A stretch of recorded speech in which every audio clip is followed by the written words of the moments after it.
กินข้าวเนาะข้าว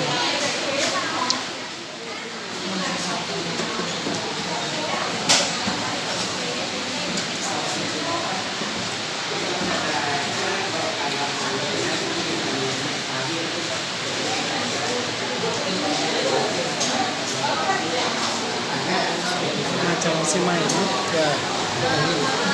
มาจากวัดเชียงใหม่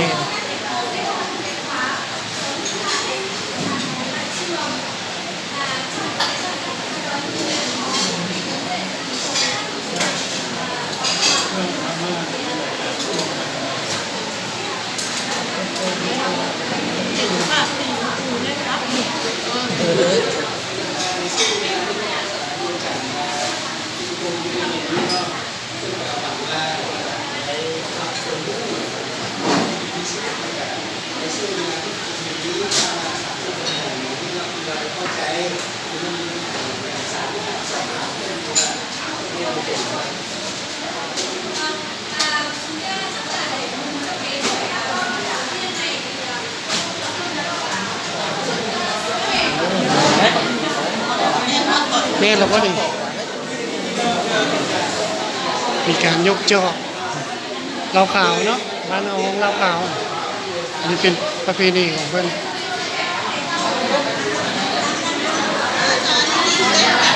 ทุกเล็ดก๊อก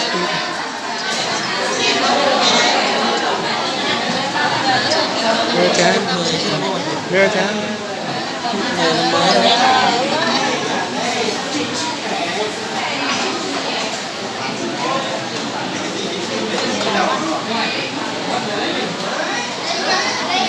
เป็นยังไงคือบ้านเอาบ่คือเราคือเราบ้านเอาบ่เด้อ4 มื้อก็เด้อมาเลยทำ4 มื้อกันสเป็นยังไง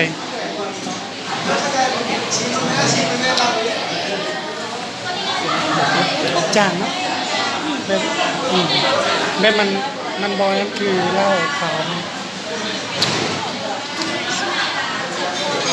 สีจางๆ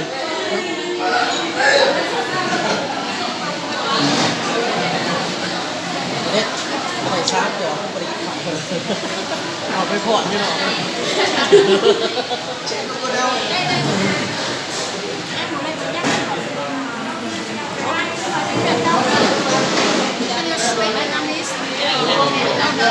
ิโน่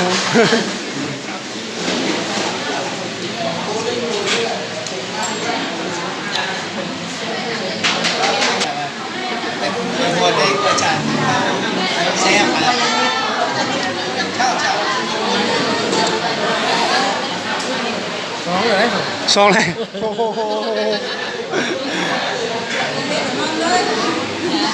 ไป2 ขาแล้วเนาะนี่อะไรช่องคัดอ่ะ2 ขาแล้วไปได้แล้วกินข้าวรับประทานอาหารเนาะประเพณีเวียดนามต้องมีเหล้าไปได้กระจายยังมีตัวเลยสนามเวียดมันยังไม่ถูกเลยเยอะตอนนั้นก็จะมีโจงรวมไว้นัดชนิดละยอด้วยโอ้กินแกงกันด้วยแล้วก็จะกินสุดท้ายมู่จนนี้กินสุดท้ายมู่ก็กินแกงแสดงว่าดีอันนี้เขาเรียกว่าวัฒนธรรมเลยโอ้วัฒนธรรมเพิ่นคันว่ากินแกงเลยแม่นตามหลังมู่ฉันกินตัวนี้แสดงว่าเจ้าอิ่มแล้วกันแบบเป็นทางการในจานเป็นเหมือนเลยเจ้าเมื่อยแบบเสิร์ฟเกียรติเสิร์ฟถ้าเมื่อยเอาเลยภาษาอังกฤษจะสีบอกมากทิป thank you ดีร้อยเลยดิขันเมื่อยเพิ่นกับปกติตัวก็ปล่อยไปนี่ถูกเก็ตสไตล์พี่ที่นั่นไม่แก่จากนู้นแต่กินถ้ากินอิ่มแล้วคุณจะบอกเรากินเบียร์กินก้อนตอนว่าทันกินข้าวเลยเนี่ยว้าแล้วว่าอันนี้มันแข็งเมื่อยแน่ก็มาตัวใหม่ที่จะเอามาบริหารไอ้ที่เพื่อนที่กินข้าวแล้วคุณบุกแล้วเมื่อย แสดงว่าต้องกินเหล้าก่อน ลงให้ฟังเราว่าให้ทำ เจ้าเจ้าเจ้า นี่ยังจะทำได้ลงได้ดูเป็นอย่างทำเพลงกันไม่ชิมเลยกว่า แซ่บบอกสุดยอด ชิมด้วยครับอันนี้เป็นหมดอันแบบฝึกเยอะๆเลย